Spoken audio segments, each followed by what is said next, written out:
Isang Pinay sa California ang pinatay ng nakarelasyon nitong Pinoy. Ang kasong ito ay halimbawa ng isang bawal na pag-ibig at maling relasyon humantong sa isang malagim na krimen. Bakit kaya siya pinatay at ano ang dahilan? Alamin natin ang kwento ni Richie Lee.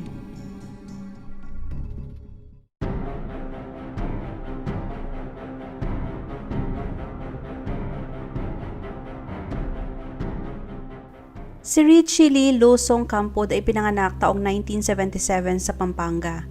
Nag-asawa at nagkaroon ng 3 anak. Ang mga magulang ni Richie ay nasa US pati ng kanyang kapatid na lalaki na si Lyndon. At dahil sa pangarap din ni Richie na makapunta sa US ay nagsumikap ito para makaalis at para makapagtrabaho. Di nagtagal ay nakaalis si Richie kasama ang isang anak. Naiwan sa Pilipinas ang asawa at 2 pang mga anak nito. Habang nag-aaral ng kursong nursing sa US ay isinabay din niya ang pagtatrabaho bilang caregiver ng mga matatanda sa Pine Bridge Care Home sa California. At doon niya nakilala si William Espinosa Obando, isang 39 years old na Pinoy na nagtatrabaho din bilang caregiver ng Pine Bridge Care Home. Kasama ni William sa California ang kanyang 13 years ng asawa na si Gladys at 2 anak. Naging magkaibigan sina Richie at William at di nagtagal ay nagkaroon sila ng relasyon. Itinago nila pareho ang kanilang bawal na relasyon dahil sa may kanya-kanya nga silang mga asawa at mga anak. Sobrang na-obsess si William kay Richie. Katunayan na wala siyang pakialam kahit malaman pa ng asawa niya ang relasyon nila. Isang araw ay nagpaalam si William sa asawa na may pupuntahan kasama si Richie at doon na nalaman ng asawa ang lihim na relasyon ng dalawa. Sobrang nagalit ang asawa ni William kaya pinalayas siya nito at pansamantala itong tumira sa kanyang kapatid na lalaki. Kalaunan ay hiniling nito sa asawa na makipag-divorce na at kung hindi papayag ang kanyang asawa ay magpapakamatay na lang daw siya. Desidido nang iwanan ni William ang pamilya at i-give up ang lahat para lamang kay Richie at balak niya rin itong pakasalan. Noong August 2010 ay pumunta sa US ang asawa at 2 anak ni Richie para magbakasyon. Kaya hindi muna sila nagkita ni William hanggang sa makauwi ito pabalik ng Pilipinas. Ang hindi alam ni William na plano na ni Richie na makipaghiwalay sa kanya at itigil na ang bawal na relasyon. Nung nakasama ulit ni Richie ang asawa at mga anak, ay nakaramdam ito ng guilt at nagdesisyon ng itigil na ang sa kanila ni William. Nung nakabalik na sa Pilipinas ang asawa at anak ni Richie ay tinawagan niya si William na itigil na ang kanilang relasyon. Hindi yun matanggap ni William. Sobrang mahal niya si Richie at hindi siya papayag na mawala ito sa kanya. Nakipag-divorce ito sa asawa niya at iniwan pa ang mga anak para lamang kay Richie. Halos oras-oras niyang tinatawagan at mini-message si Richie ngunit hindi na ito sumasagot pa. Doon mas lalong uminit ang ulo ni William. May kasama si William sa trabaho na nagsabi na ikinuwento sa kanya ni William ang nangyari sa relasyon nila ni Richie. Ayon sa kanya ay papatayin niya si Richie kung makipaghiwalay lang naman ito sa kanya. Noong unang akala ng katrabaho ay nagbibiro lamang si William. Kilala si William na mabait, masipag at maalaga sa mga inaalaga ang pasyente. September 10, 2010, habang nasa school si Richie ay nakatanggap ito ng text message mula kay William bandang 11:50 AM.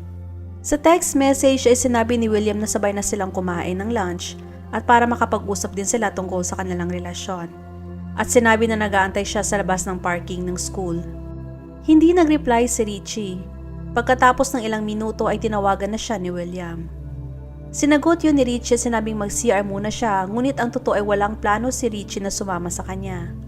Nagantay si William hanggang sa lumabas si Richie ng school. At nung nakita siya ni Richie ay kumaway lamang ito sa kanya at sumakay sa kanyang sasakyan. Umalis agad si Richie at patungo ito sa kanilang bahay. Sinundan siya ni William. Nakita ni Richie na nakasunod sa kanya si William at ayaw niyang mag-abot sila sa kanilang bahay dahil sa malaking iskandalo yon pag nangyari. Kaya bigla niyang iniliko ang kanyang sasakyan sa Glen Cove Park. Nagpark si Richie sa parking ng park at ganun din si William. Doon ay nag-usap sila sa loob ng sasakyan ni Richie at tumagal yun ng halos 20 minutes. Nagmamakaawa si William na makipagbalikan ngunit nagmatigas si Richie. Sinabi sa kanya ni Richie na tantanan na siya at huwag nang lapitan kung hindi ay kukuha ito ng restraining order. Nandilim ang paningin ni William. Hindi siya papayag na basta-basta na lang aayaw sa kanya si Richie. Lumabas ito ng sasakyan at kinuha ang baseball bat sa loob ng kanyang sasakyan. Tinago niya ang baseball bat sa kanyang likod at binalikan si Richie. Kinaladkad niya ito mula sa driver's seat at doon ay inumpisahang paluin sa ulo at sa buong katawan hanggang sa mawala na ito ng buhay. Pagkatapos ay inilagay niya ang katawan nito sa upuan ng katabi ng driver. Habang nagmamaneho ay nag-send ito ng message sa kanyang asawa at sinabing pinatay niya si Richie. Agad na tumawag sa 911 si Gladys ng 1:26 PM at sinabing nakapatay ang kanyang asawa. Nagresponde agad ang mga pulis.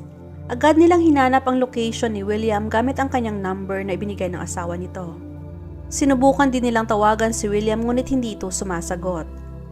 Pinuntahan din ng mga pulis ang bahay nila Richie sa Paddle Wheel at kinausap ang kanyang pamilya.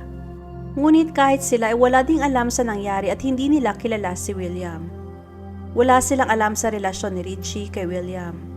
Kahit ang kapatid ni Richie na si Lyndon ay nagsabing wala siyang alam na may karelasyon ng kanyang ate. Nag-drive si William papunta sa bahay ng kanyang kaibigan na si Manny. Habang nagmamaneho ay nag-message ito kay Manny at sinabing pinatay niya si Richie. Hindi naniniwala si Manny kaya pinicturean niya ang patay ng katawan ni Richie. At sinend yon kay Manny. Hindi lang niya kay Manny sinend ang litrato kundi pati sa ibang kasamahan sa trabaho. Nang makarating ito sa bahay ni Manny ay tinext niya ito na nasa labas na siya.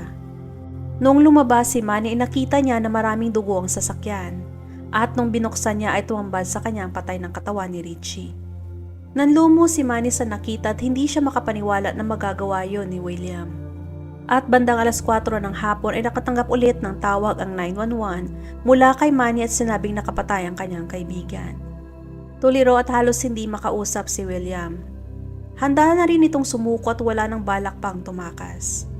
At nung araw na yon ay hinuli si William sa bahay mismo nila Manny. Nung hinuli si William ay may mga dugo pa ang kanyang pantalon pati ang kanyang mga kamay. Ni hindi man lang ito nagawang maghugas pa. Amoy na amoy ang napakalansang dugo. At nung binuksan ng mga pulis ang sasakyan ay doon nila nakita ang kalunos-lunos na sinapit ni Richie. Nakaluhod ito at ang kalahati ng kanyang katawan ay nasa upuan. Ang kanyang ulo ay pinalibutan pa ng scarf.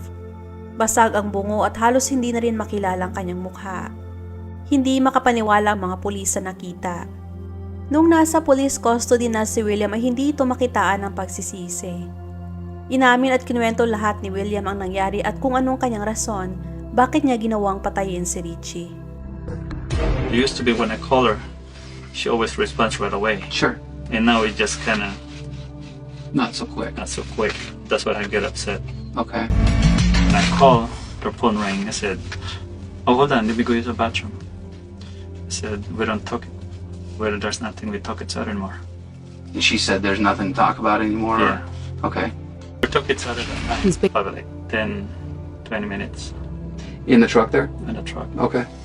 I'm trying to give me another chance, Okay. because I don't want to come back to my ex-wife anymore. Okay. And you gave up a lot of stuff. I give everything for Give me. your whole life. Take everything. I give up all my family for her. And then what happened from there? I can't control my anger. Uh-huh. I get my baseball bat Was it always in the head, or did you hit her anywhere else? anywhere. Just wherever it landed, or how many times do you think you swung that bat? I can't remember. That's I cry what I did. Yeah. I cry.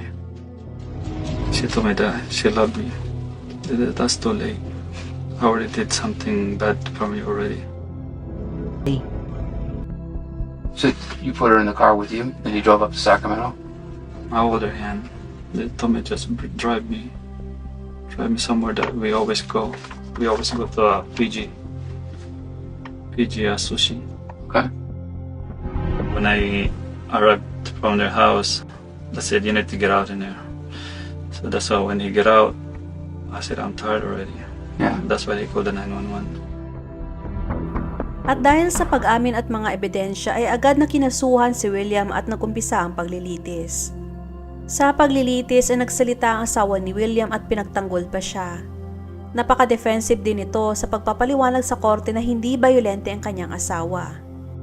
Katunayan ay nag-iba ang statement ni Gladys nung nasa police station pa lang ito at in-interview ng mga pulis. Una, ang sabi niya ay napaka-bayolente ni William At minsan pa pag nag-aaway sila ay tinututukan siya ng kutsilyo sa dibdib.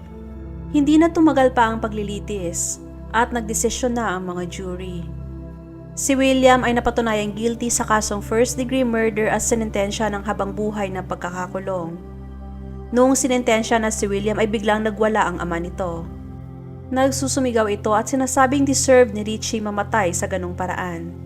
Hindi niya matanggap ang hatol sa anak. Tumalon pa ito mula sa pagkakaupo para mayakap si William habang sumisigaw. At dahil sa ginawa ng ama ay kinasuhan din ito at kinulong.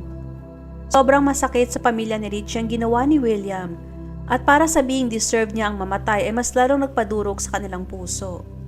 Makukulong man ng habang buhay si William ay hindi na maibabalik ang buhay ni Richie at ang nasirang pangarap na balang araw ay magkasama na silang lahat ng kanyang pamilya sa US. Huwag magatubiling ibahagi ang inyong mga saloobin at komento. And please don't forget to like and subscribe my channel kung hindi mo pa nagagawa. Magkita-kita tayo ulit sa susunod na video. Maraming salamat.